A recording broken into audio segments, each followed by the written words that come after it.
All right, we're back this Saturday night, 10 Half o'clock. nine. Huh? Half nine.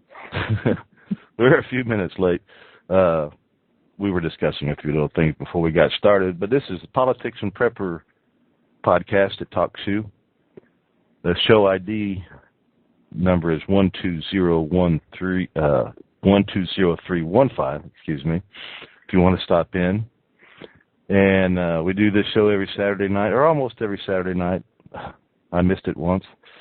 I was out of the lake fishing. Got to have your priorities, you know. And this is show number 19, episode 19. And I can't get my head straight tonight.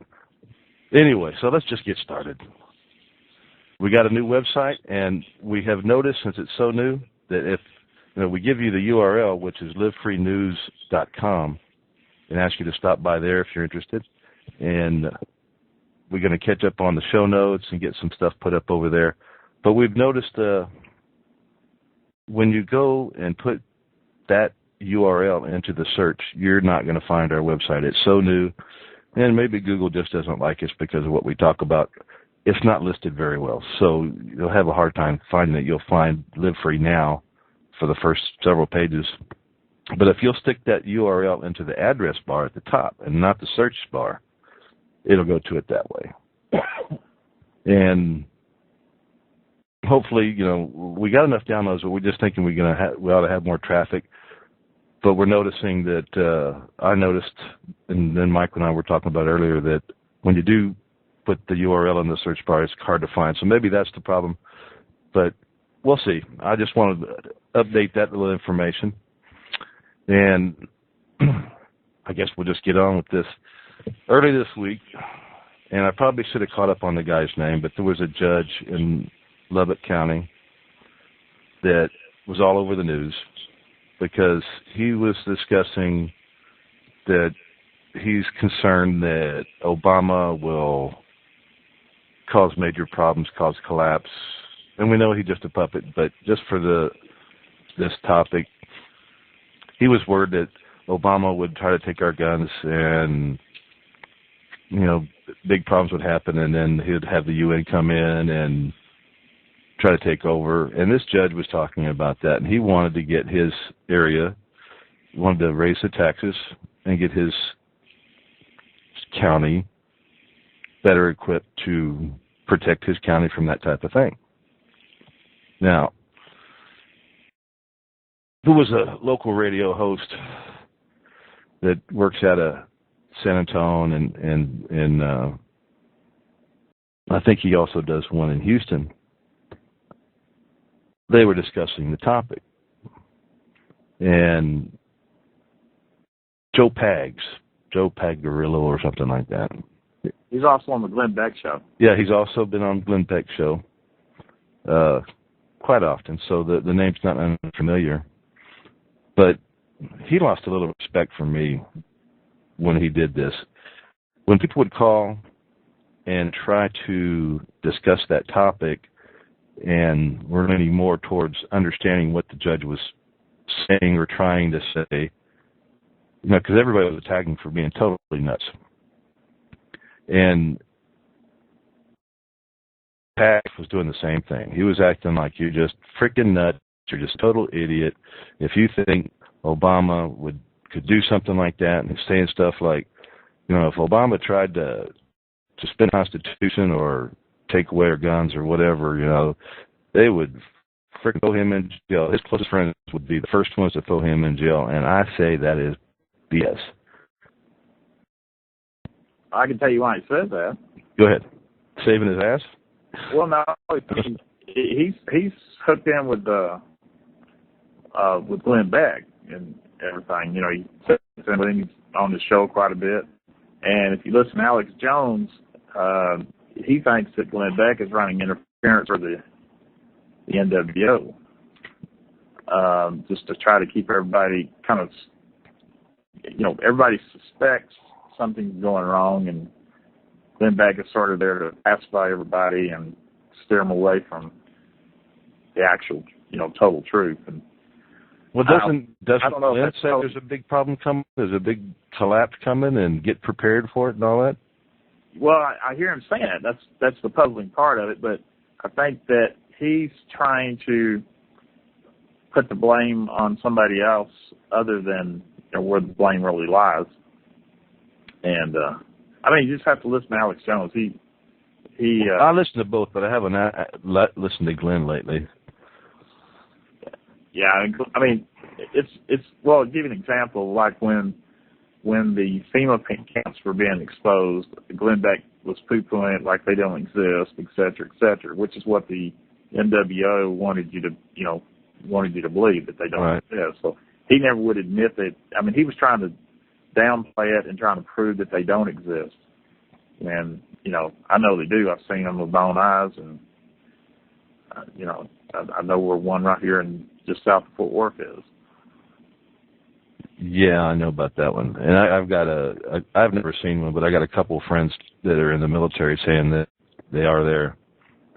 Yeah, my son he went there on his job, and then the judge explained to him what it was and admitted to him what it was. Well, I know Glenn. Well, let me get back to this, and maybe I'll remember to get back to Glenn Beck in a minute.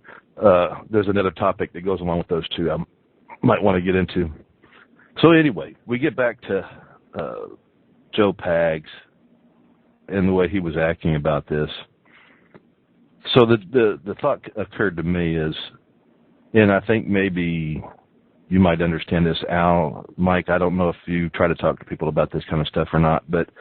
No. Not recently. Yeah. You get to the wrong person, and they just fucking, excuse my language, they flicking treat you like you're freaking crazy. Yeah, so, me and my wife had a conversation like that today when she told me she was voting for Obama. And hey, that's grounds for divorce in Texas. I didn't even realize she was leaning that way. Get a rope. Yeah. Yeah, I don't know. She kind of votes for whoever is dressed the nicest or something. I don't know. So, who was this now? My wife. Oh, she's ill. She is not really. She doesn't. Yeah, exactly. She actually likes Ron Paul, but how can you like Ron Paul and even vote for him? I don't know. Yeah, think about it. That's like night and day. She said if Paul Ryan was running for president, that she'd probably vote for him because he's pretty good looking.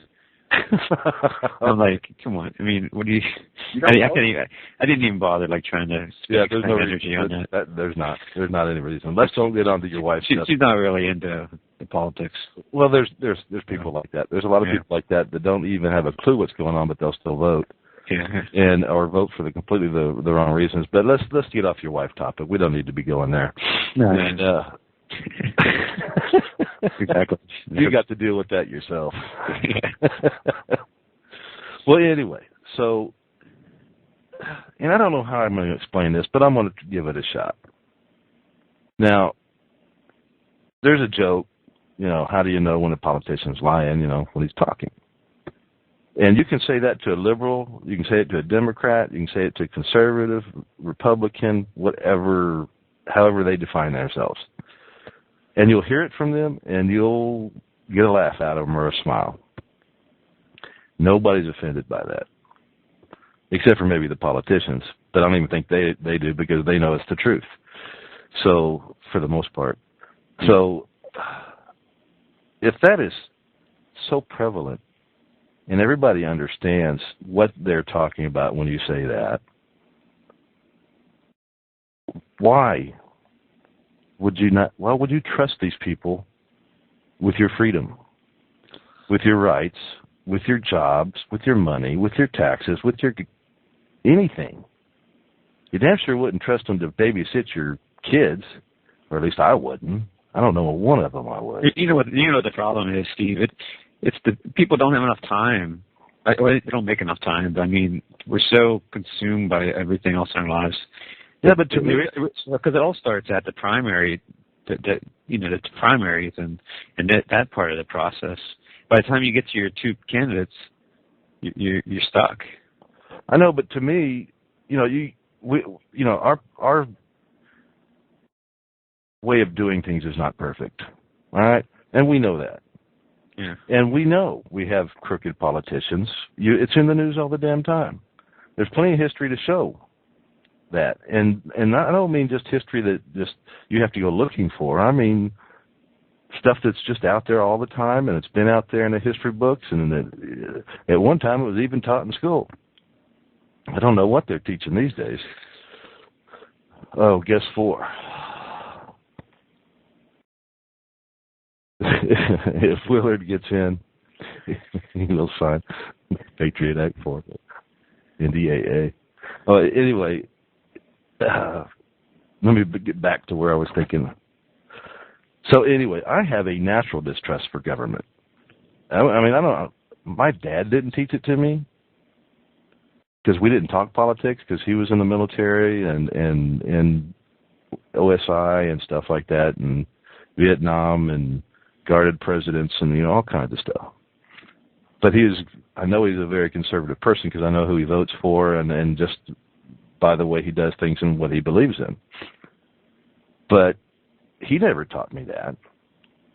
To me, it's just, and maybe because I started paying attention to politics as a young guy, and I watched westerns and good guys and bad guys, and there was no movies where the good guy was really the bad guy type crap, or they had 2 bad guys and they had the least of the worst bad guys, like we do have the politicians.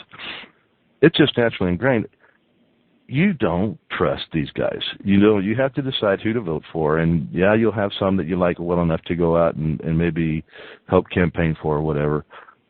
But overall, in general, you don't trust them. You let them go up and do their thing. You keep an eye on them. You watch what they're doing, so they can't go too far. But we've gotten to the point where it's like, oh, you don't trust that politician with your life and with your money and everything else? You're nuts. And I just don't understand it. Not one freaking bit. And I guess it's just something that I just maybe never will understand. But to me, you're crazy if you do trust them and if you don't think about these kind of things. I guess that's about as well as I can explain it. I really can't figure out more to explain on that one. Well, back on the guy from Lug, the sheriff and okay, what is it? Wasn't it like a county commissioner or? He was a judge. Yeah, but he's the equivalent of a mayor of the city. He's the equivalent of the mayor to the county is what it is. It's like a county. But anyway. The only question I had in that is why would they, if they were looking to raise taxes to prepare for this, it would have been better off they just joined in. The government's giving away millions and millions of dollars to counties for, to buy drones and tanks and APC type armored vehicles and oh yeah, and all kinds of stuff, extra training and yeah. So I mean, they could just play along with it and get all the government assistance they wanted. And it doesn't mean they have to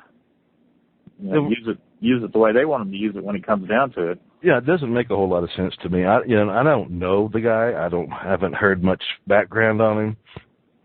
Maybe he is just nuts and doesn't know what to do.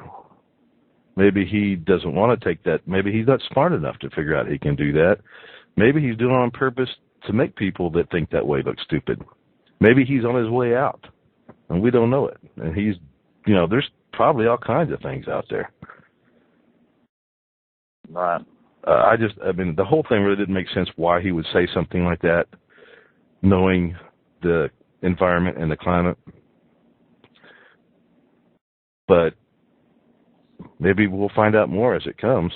But my biggest thing was, to me, you should not be criticized that bad by people that even have thinking along the lines that you can't trust Obama or you can't trust the government. Go ahead. I think a lot more people are halfway awake than we think. I think it's happening more and more every day. Well, I think there's a lot of people that are awake that's not talking because of that kind of environment. Right. That's exactly what. Yeah. I mean, I found out I have an uncle down in Oklahoma. My dad went and visited him, and come to find out, he said he don't talk about it, but he's fully aware. He believes that 9/11 was done by the government to implement, all the laws that they've been doing, and he was aware of the Oklahoma City situation, and he was pretty much awake, but he just doesn't talk about it so much. Well, I made a comment at the office the other day after that, and we have a mixture of political beliefs over there. We've got one guy that's so left, if he went any further left, he'd fall off the end of the earth. Yes, people, the world is flat. No, anyway. Then we've got another guy that's kind of old school Democrat, but with the environment of the Democrats these days, you can't even be a regular Democrat without being liberal. You just got about run out of any place you talk. If you talk like an old school Democrat, you sound more like a Republican now. And so anyway, we got a couple that couldn't care less one way or the other, and a couple that do understand what's going on.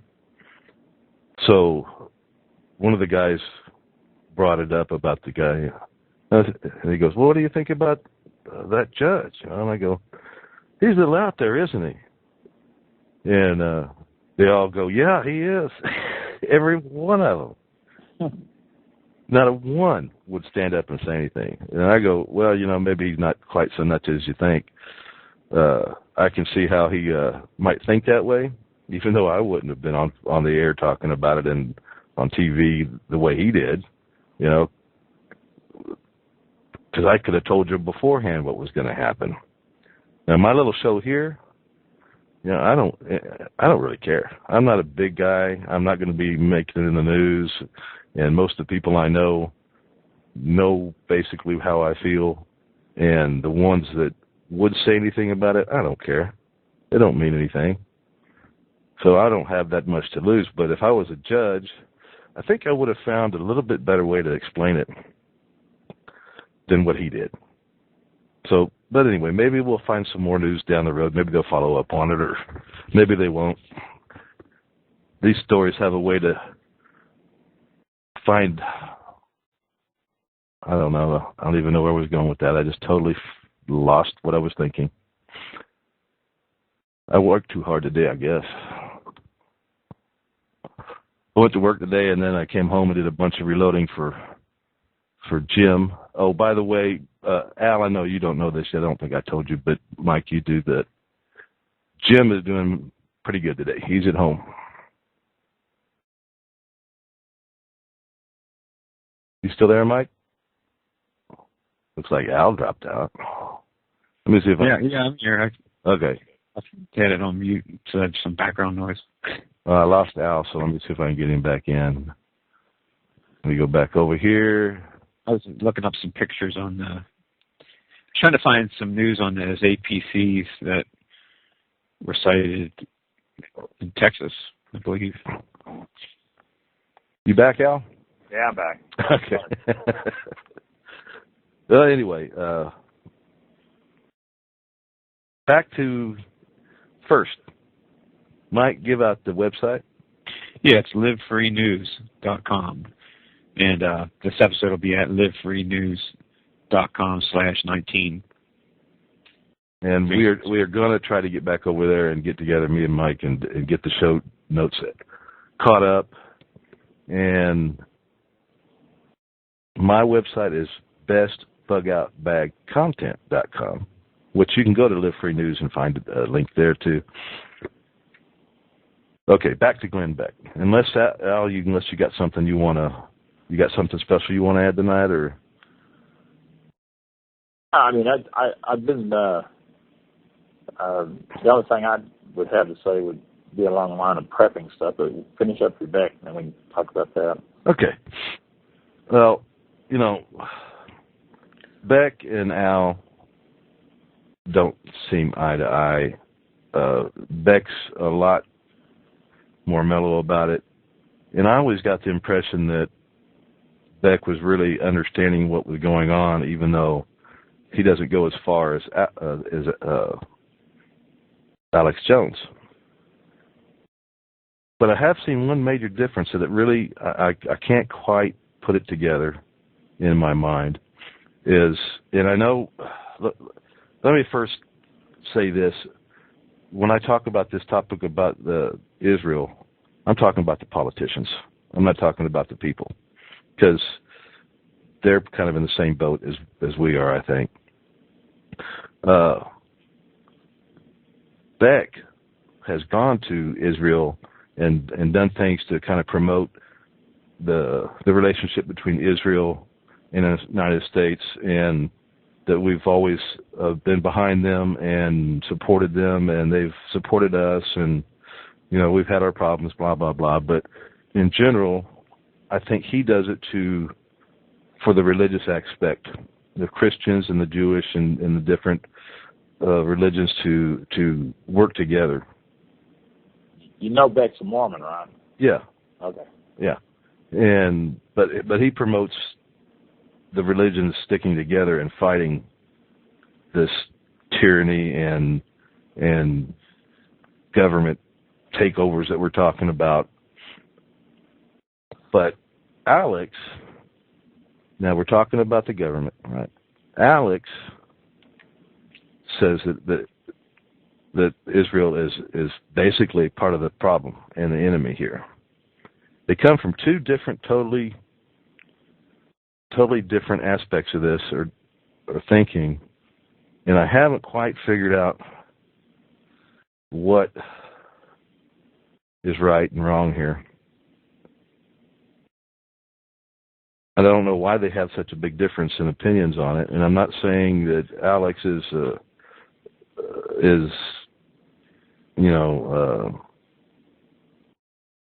got a problem with the Jewish people. I think he thinks that the government there is a major player in the control and the problems that are going on over in the Middle East. So I don't really know what to think there. Anybody got any thoughts? I think Alex tries to stick to the political side and not get involved with the religion. Yeah, I would agree with that, because Beck is definitely he's pretty strong religious. Yeah, and I'm thinking maybe that's where I'm having my trouble with their different outlooks on it. One is a religious outlook, and one is a political outlook. Yeah, it's because it's a problem, because I didn't realize this, so I talked to even my father, that he was strongly believed that the Jewish state was important to him religiously, and I don't know, it just kind of surprised me that how strong people believe that, like Christians in the U.S. Oh yeah. I mean, I could see the tie and why there would be a connection between, a Christian nation like ours and Israel. Well, it's because there's a lot of prophecies tied to it. Exactly. That was my point. I didn't realize that because I've never studied the religion Israel, that much. Yeah, the prophecy was that Israel would, be scattered throughout the world, and then their nation would be formed again for the third time, which happened in 1948. And also, the prophecy also says that once it's formed for the third time, it will never, ever end. So, take that where, the Iran claims they're going to destroy Israel, and if they can destroy Israel, then that would mean that prophecy was wrong. And so, it just comes to, you just have to decide if you're going to believe the Bible or not. I happen to believe the Bible on it. But also, that prophecy also says that generation that was alive when Israel was formed again would see the end of times, which is why a lot of people believe that we're getting, time's getting short. And then there's also there's two rules of thought, though. Some people believe that the nation was formed in 48, but some people believe that it wasn't until they actually took control of Jerusalem, which was in 1967. and then that would be that generation. But it doesn't really matter, though, does it? Not really. I mean, it seems like it's a self-fulfilling prophecy to me. You know what I mean? Well, at this point. Well, not. You mean self-fulfilling in what way? That was going to be my question. People are hell bent on making sure that that's the prophecy. I mean, you have the. You got to keep in mind that there's no other race of people that has. I mean, any other race of people that were scattered. I mean, their language was even lost, and no other race of people that's been scattered like that has ever. Well, my point is that the Christian people as a whole, we're talking multiple countries backing Israel, are willing to, I mean, it seems like to me, almost willing to jeopardize, like, the whole earth to protect Israel. So that's why I say it's kind of self-fulfilling prophecy. You know, it's us against them and to protect that sacred ground. Well, you know, and there's also the prophecy that God said that He would bless those that blessed Israel and curse those that did. Right. And you look throughout history, and every nation that has helped Israel has been blessed, and every nation that goes against them has been cursed. They've been cursed by the nations that are blessed. Like us bombing them. Well, no, not necessarily. I mean, so how are they cursed? Other than that, I'm not trying to get into some religious people. You just have to go back throughout history and look. I mean, there's been natural disasters that hit them. Matter of fact, there's a guy that's got a book where every time the United States has went against Israel, there's been a major catastrophe. Like once when. I think it was Bush was demanding that Israel turn over some settlements on their southern coast. Within a matter of days of that, Katrina happened, and this guy documents just time and time again where there's been situations of natural disasters that's hit the United States when they went up against Israel, in just a matter of days. One time happened with Bush again, where he had the prime minister of Israel sitting in his office demanding stuff, and while he was in the middle of demanding it, a storm hit and destroyed it was Kitty Buntport, and did like $200,000 damage to his to his home there. So it's a good book. I can't remember the name of the book, but I mean, it's just too many. It was too many times for it to be coincidental. Well, I understand a lot of the relationships, like you're talking about as far as Israel and the relationship between religion and the Bible.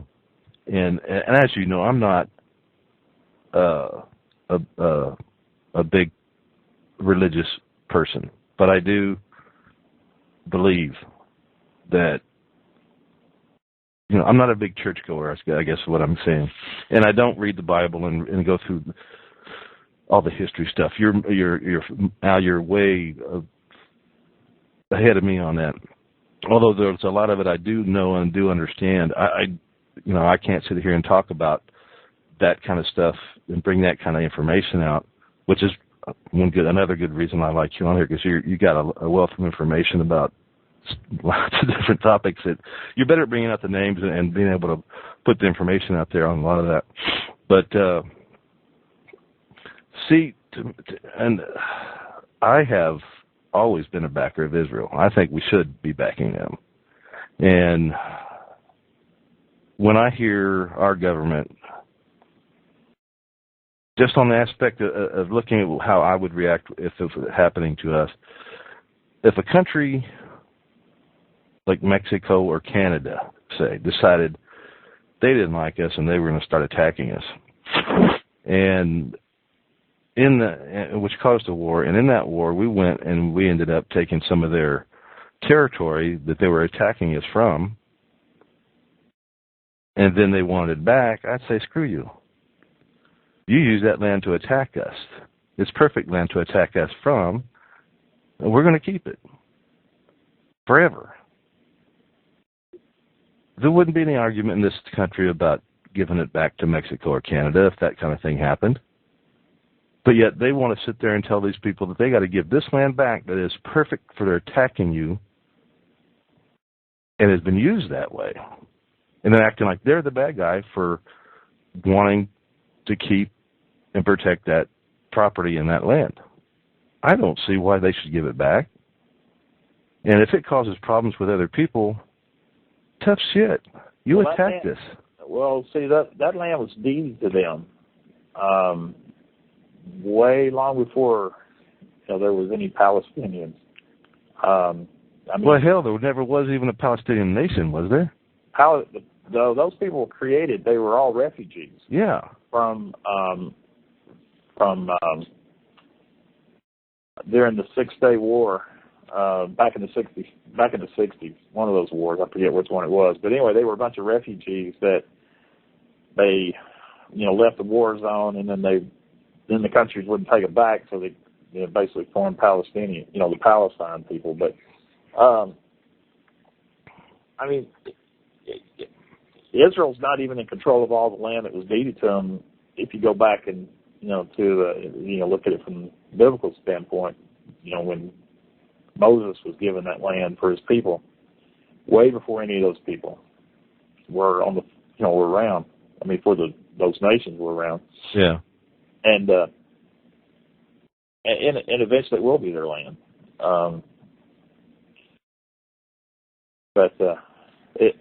My personal thoughts on this, if you all these prophecies, Satan, if he can prevent those prophecies from coming true, then he wins. And he uses every means he can. He used Hitler to try to destroy the Jews. He's using the Russians and every that's what he's doing. I mean, he's trying his best. And the Romans. He's trying his best. He's going to continue trying until it's over for him. But that's the only logical explanation for it. Well, we're talking about prophecy in the days, and there's throughout history there's been how many times, even in our lifetime, that there's somebody come out and, well, end of days are coming here pretty soon, and it's just every time things start looking bad, there's somebody out there doing that. Sometimes people just make it up and to get control of their little group or something.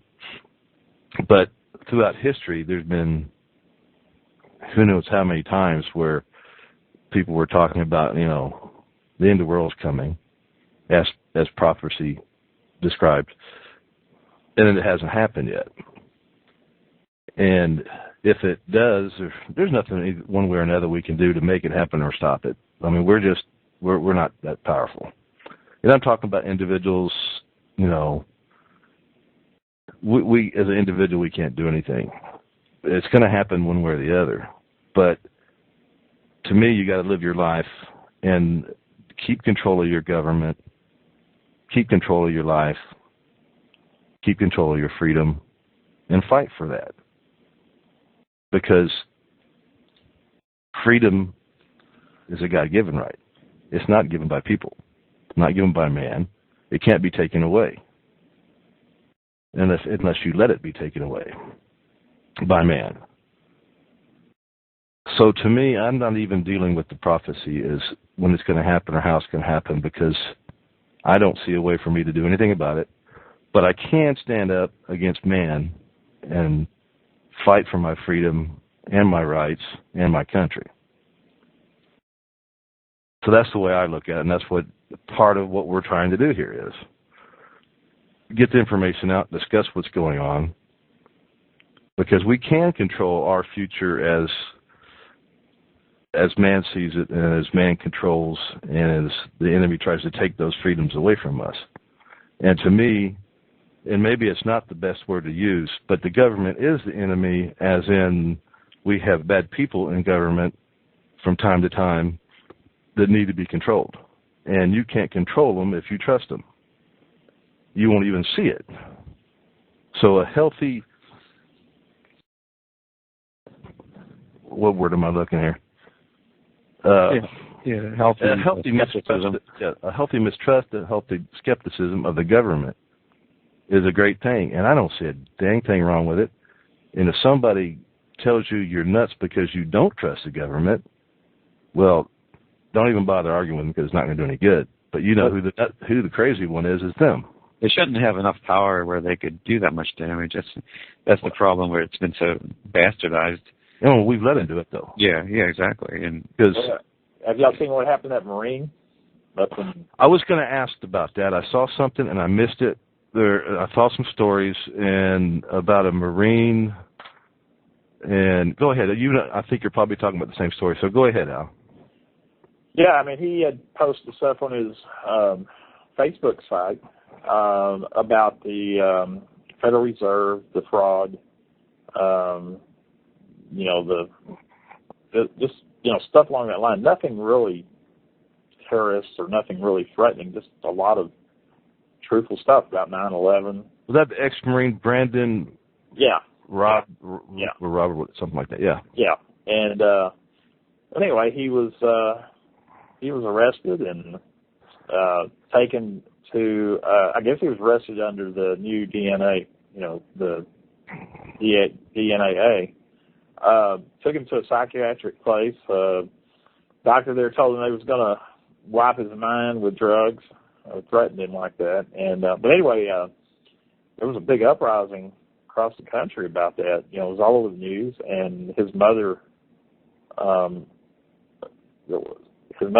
went on Facebook, alerted everybody. And that's how everybody got aware of it. But anyway, there was videotape of him being, arrested, thrown. He didn't resist. If he'd resisted, he'd probably been killed. Probably. They basically SWAT teamed him, and they tried to disappear him. And a lawyer managed to he managed to find a decent judge, and the judge ordered him to release him because they had absolutely nothing on this guy, no evidence of any wrongdoing at all. Well, the government is scared of the military. Well, the government, especially ex-military. Yeah, well, I mean, and basically what was going on is it just shows how the Federal Reserve, which is that's the New World Order, is in control of that. That shows you how they don't want that information being out there, even though it's out there. I mean, you don't have to look very far to find it. They just don't want people pointing it out. And I think that's the first of. I think we're going to see more and more of that kind of stuff. Yeah, you're right. They're afraid that the ex-military people have been deemed as terrorists. Well, the ex-military. Well, there's a lot of people in the military that will fit this description too. But let's just take it from ex-military because that's what we're talking about with this guy. The ex-military have been trained. They know rough times, especially the ones that have seen action.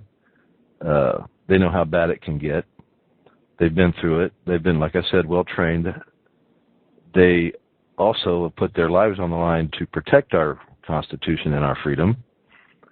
So who do you think would be the first to stand up if the government took too big a step too fast or just stepped over the line, let's say?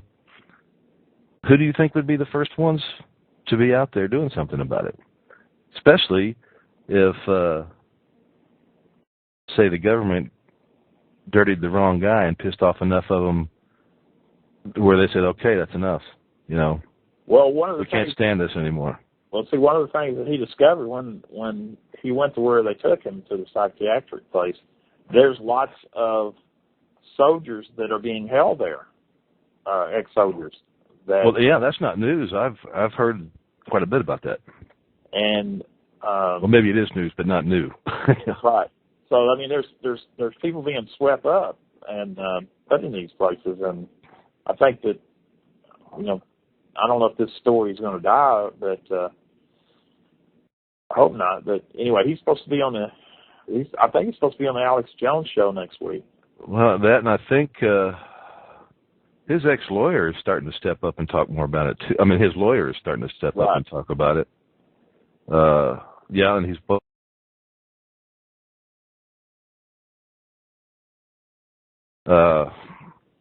Yeah, I think I'm going to go back and keep an eye on that story for a little, because I got busy doing stuff, and I heard about the story, but I really didn't follow through on it. And I think I'm going to try to catch up on that next couple of days. And that's the kind of scary stuff that the government does, that people just have a hard time. People that don't really follow this type of news, they have a hard time believing it. Yeah, but it's right there in your face. No, I know, but why is it that people just... It's hidden in plain sight type stuff. Yeah, I mean, everybody, I work with a fairly small company. I mean, there's 15 people, and everybody's very conservative there. I mean, we don't have any liberals there. Thank Lucky you. I don't. Half of us carry guns. At work? Yeah. Oh yeah, they've got reasons for it too, though. Oh, okay. Yeah, we deal with pharmacies, and I travel around to quite a few, and for some reason there's a lot of druggies hanging around outside, and they think we're drug company reps and have drugs, and so I haven't really had. I think you're bringing them pizza. Well, that makes. Don't y'all have some pretty expensive equipment sometimes? Oh yeah, that too. But most everybody there, I mean, they were talking about it at work the other day when it was going on, and some of the people there are awake, a few of them, but most of them aren't really awake. They know that they kind of suspect, like the owner of the company, he kind of suspects stuff, but he doesn't buy into the New World Order so much. He don't believe there's 27 families that are pulling the strings, and he doesn't know about the Federal Reserve. I mean, he even went so far to say that we could never really get back on the gold standard anymore. The way it would just crush the economy too much to try to go back on a gold standard. There's not enough. Because we don't have enough money for the money. Yeah, there's not enough gold to handle the amount of money that we're spending overseas and every place else. Right, and we can stop spending money overseas and quit giving all the crap away and just take care of our country. And well, he even goes so far as to say that there's not enough gold to back the money, even that would require the economy to operate here. For us to get paid well, and plus we don't have the gold anymore. Right. Well, yeah. Plus we don't have the gold anymore. But but even the ones that were aware of that story, they just didn't really see the significance of it. But when they took us off, they knew that would happen. When they took what off? When they took us off the gold standard, they knew what would happen.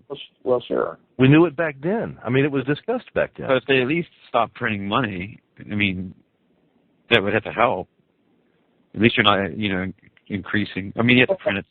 That's because the plan is to collapse the economy. Yeah, well, I understand that. Yeah, right. And it's like I was telling them the other day. I was telling some guys at work. I mean, you stop and think about it. You take a dollar bill. There's absolutely nothing there, but just the fact that I accept it as a dollar bill. There's nothing backing it.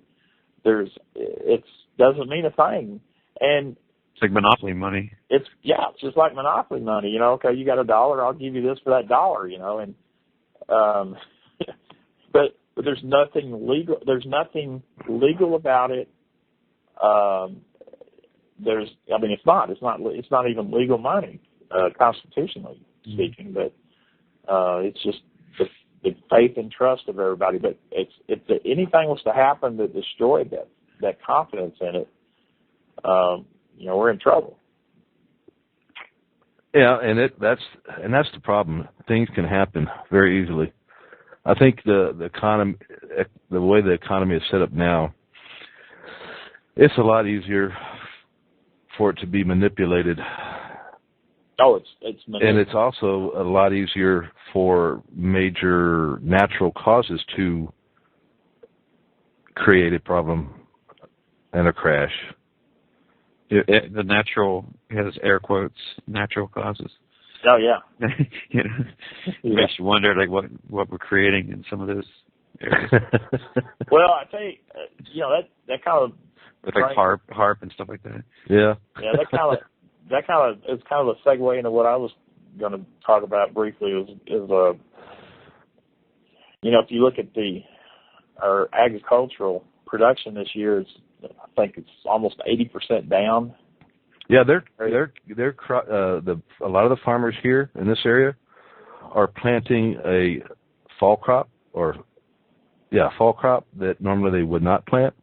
Right. Because of the low production in other places and the higher prices makes it worth it for them to take that chance, even though the winter, if it comes in early, would kill it. But we just had another good rain the last few days throughout this area last week, and it pretty much guarantees, if we don't have a freeze, that we're going to have a really good fall crop of mostly grains, different types of grains.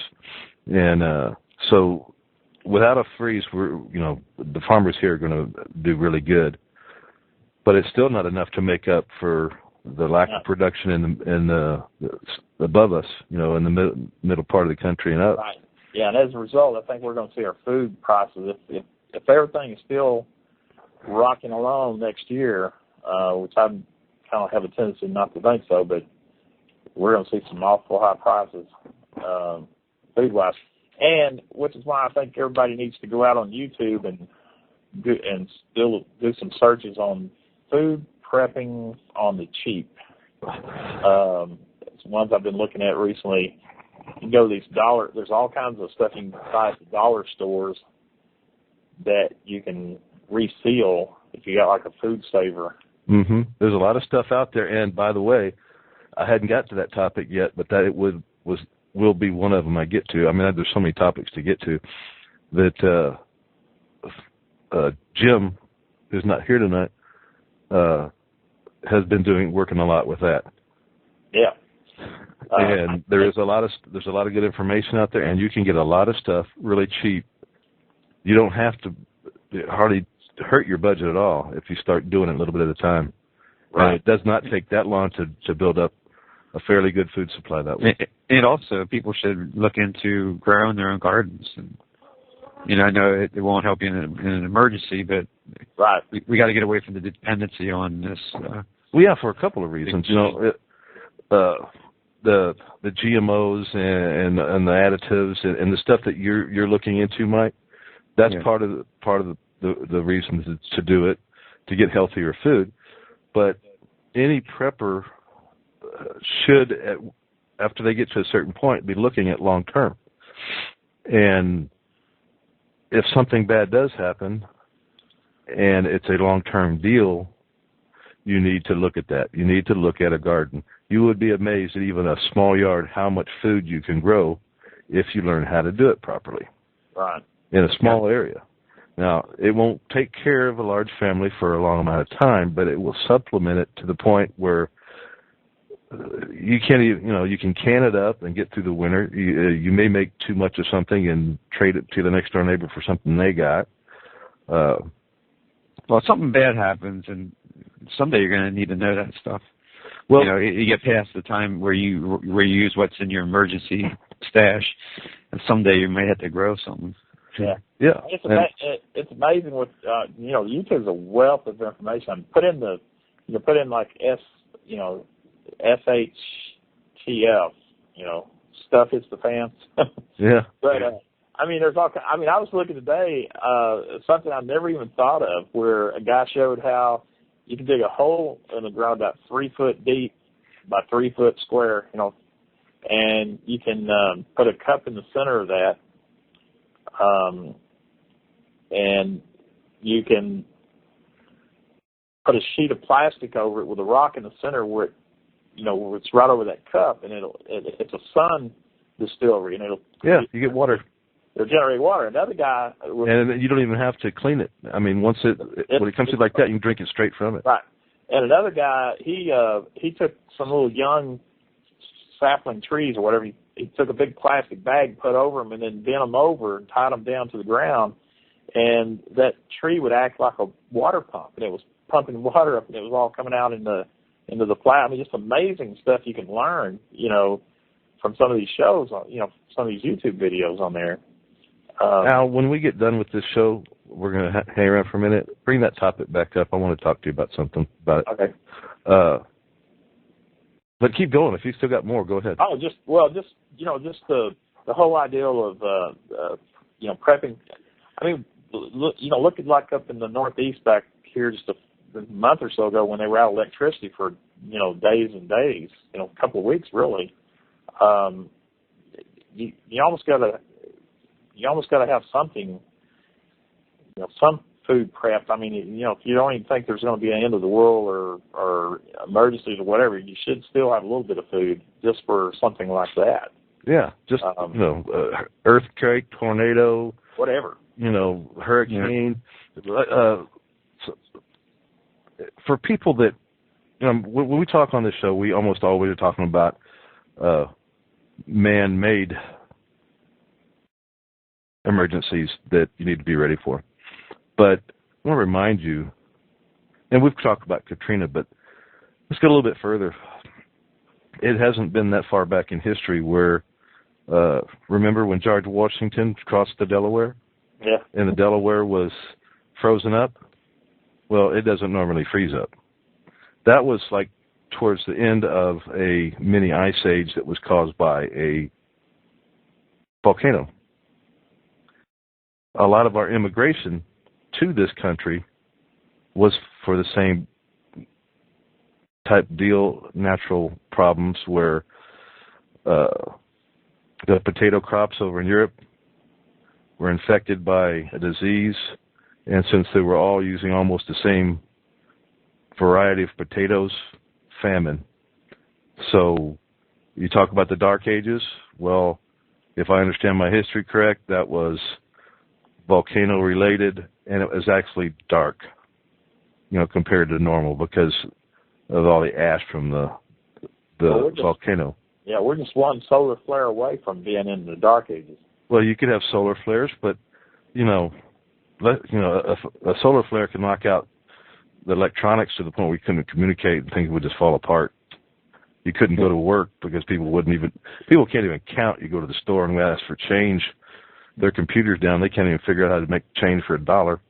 So it's amazing though. Like, not maybe us because we think a little differently, but in general, the more access we have to this information, the dumber we're getting as a society. Like I was talking to a friend of mine the other day. You don't have to think anymore. His daughter, his 15-year-old daughter, called him at work because she was hungry and she didn't know how to use the can opener. I'm serious. He was telling me about it, and I'm like, if they had an app for it, I guess she could have used it or something. But if we had another volcano that did something like back then, there's places that you wouldn't have a big food supply because they just wouldn't be able to grow as much as they do now. So you would have to grow your own to supplement. Yeah. And it's like people just don't believe anything bad can happen, but damn it, you could see it happen. You could watch it on TV happen at Katrina. It's just not growing stuff though. It's getting water. It's killing animals. It's how to dress animals. It's how to all that stuff. How to build a fire. Well, in the depression in the 29, when the stock market crashed in 29 and the depression after that, there was, believe it or not, most people don't realize there was about 8 million Americans that died because of that, from starvation, etc. Well, you're right. There's not a lot of people that know that, but there was a bunch. Most of those people that died, though, lived in the cities. But also about 90+% of the people in that period lived on farms. And today it's the opposite. 90% plus people live in the cities. So that 8 million will be a lot higher. Yeah, through the roof if we have another collapse like that. And say you've got I live in Texas. Let's take Texas. Say that a big drought hits again, or we have a volcano that makes growing things a lot more difficult up north because it will affect the north more than it will the south. Even though we would have colder temperatures, we would still have warmer temperatures during the summer and maybe a shorter growing period, but we would still probably have more food production further as you go south than up north. Well, if you're running a farm or even a state, and you're growing stuff, and you have enough, you don't even probably have enough to feed your own state. How many of those farmers are going to send that stuff out and let their families and their local community die? They're not going to. They're going to take their excess and send it out, but it probably won't even leave the state. It'll probably just stay where it's at, or someplace local. But there might be a few that go, God, I'll give you an extra $100 for that food to send it up here north. Well, they might do that, but it would, the amount that would be a minimal amount. Right. So where most of the biggest cities that would be hit the worst would be up north, because they're so far away from a growing area and they're so populated. We already have enough Yankees here in Texas. We don't need any more. Y'all stay up there. Well, I'm not a Yankee anymore. No, you don't count, Michael. Yeah, when you talk about growing food, I think you almost need you want to prep some to get you through to when you do get a crop. Right. So, well, people don't even. A lot of people don't even understand what you can. Yeah. Most people think fruits and vegetables, but you can can meats. Mm-hmm. We used to can meat. My dad used to can meat. It was awesome too, man. That stuff was tasty. Now, there's a lot of people don't even know what canning is. If they heard the name of it, they still don't understand it. Yeah, probably it's true, especially newer generation. Because it kind of died with my grandmother and probably in that generation, really, because my dad learned it from them, but he stopped doing it. I mean, people still do it, but I mean, my mom and dad know how to do it, but they don't do it anymore. Right, exactly. But that's what I mean. They're the ones that kind of stopped. Well, you don't even have to can now you don't even have to can like you used to. Now you got like the food savers where you can just vacuum pack stuff now. Yeah. Where back then they were having to steam cook it and use the mason pour the paraffin wax in it and all that kind of stuff. You don't have to do that stuff. We had that, but you can wax on it. And that was awesome stuff. Yeah, I think the old way that they can the old way was much tastier than what you're going to get out of the bag these days. But it depends on how you do it too. I mean, you prepare it, then put it in the bag and put it away. I really haven't compared the two to know for sure. I have a jug of homemade sauerkraut I'm making right now. I got a homemade jug of White Lightning. By the way, government, I'm not selling it. I'm drinking it. I saw another video today. There's a college in Canada that had developed a sand filtering system, and anyway, there's a guy had a YouTube video. He took like a PVC pipe, like a drain pipe, pretty good size around. It was about 5 feet tall, and he showed how to make it. You put gravel in the bottom, and then you put about a foot of gravel, and you have a outlet down there, and you put about a foot of small pebbles. Then you go sand for about 4 foot. Sand and different size gravels. Yep. Yeah. Anyway, what happens is once you start filtering water through there, you can put muddy water, whatever, right out of the rivers or whatever, and filter it through there. And this culture of live bacteria develops on the top portion of that sand that eat up the bad bacteria. Yes, it will. And it's the same theory as what we used to use, or what they still use, but I used to do it in aquarium filters. That you use the same kind of materials, and as you filter all that stuff through, it gradually starts growing its own bacteria that actually clean that water to a very high level. Right. And it's just basically the same thing. It's interesting stuff. I mean, there's... And he was saying you can actually run that water through there more than once, to really, it's drinkable, clear and tastes good and everything coming out the first time. If you do it right, you can even take water that's maybe been radiated a little bit too much, some accident, Right. And if you can protect yourself from that radiation in the first place, you can clean your water that way, and it will take those particles out. Right. Because radiation is not a fume; it's a little dust particle, stuff like that. Right. All right, let's see here. There was there was something else. I ordered some information on solar panel design, solar panel wind generators, how to hook them up together, how to make them work together properly. I'm going to review this thing, and if it's any good, I will be using some of my knowledge and some of their knowledge to put some stuff together. At least that is the plan. The last time I did this, I didn't really get there. I got distracted by other things. But I'm hoping to get started on that. I am making no promises how long it will take or how far I'll go.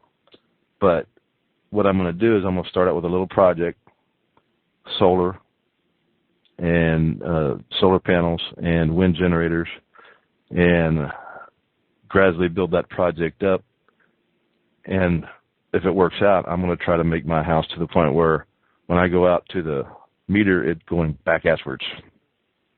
So we'll see how that goes, but I think it's for preppers. I think it's a good one. I like that anyway. I think the minimum you want to do, if you don't want to do your house like that, you get these rechargeable batteries. Well, I've got a garage. When I redid this garage, I wired it almost everything separately to another panel, so I can I could isolate this garage. Can y'all hear me? Yeah. Okay, I think Michael has a problem, and we'll see if he comes back. Anyway, so I can isolate the garage. I also got a shop out back, and that's probably where I'm going to do all this solar panel and wind and get that garage, that shop, where it's self-sufficient. And then as I add, I'll start adding to the house. Well, what I was getting at is you can get a small solar panel for less than $20 now that you can use to power these battery charger units. So now it's got AAAs, and then you could get a converter and put it to 110 if you want to, or just have stuff that lights that run off of 12 volts. Right. Different things. Run your TV, your radio to get news. There's a lot of stuff you can go there with. So. Yeah, just 12. You can turn 12 volts into 110. 12 volts DC with an inverter and turn into 110. All right, I'm going to try to add Mike back in here real quick, and it looks like he's dropped out. No, I guess he's still there. He's offline. Okay, he's having some problems there. So we'll try to let him get back in here in a minute. Is the show still on, or? No, it looks like he's offline. He dropped out for something. Al, have you backed away from your microphone? No, I'm here. Okay. You were sounding real muffled there for a minute. So I'm going to end the show. We're a little over an hour here, so I'm going to go ahead and end the show. And I want to remind everybody to go check out livefreenews.com. Put it in the address bar at the top, not in the search bar, because otherwise it's going to be really hard to find. And invite you to go by bestbugoutbagcontent.com. And just by going there and hanging around, spend some time on it, comment if you find something you want to comment on, that in itself will help us promote what we're doing, because the more time spent on a site, the better it gets listed, and it won't cost you a dime. And I'd love to hear from some of y'all and get some comments on my bestbugoutbagcontent.com and see what y'all think. So this is Politics and Preppers, Saturday night, 8/25/2012. At 10 o'clock is when we start every Saturday night. Stop by and check us out. The call ID number here at TalkShoe.com is 120315.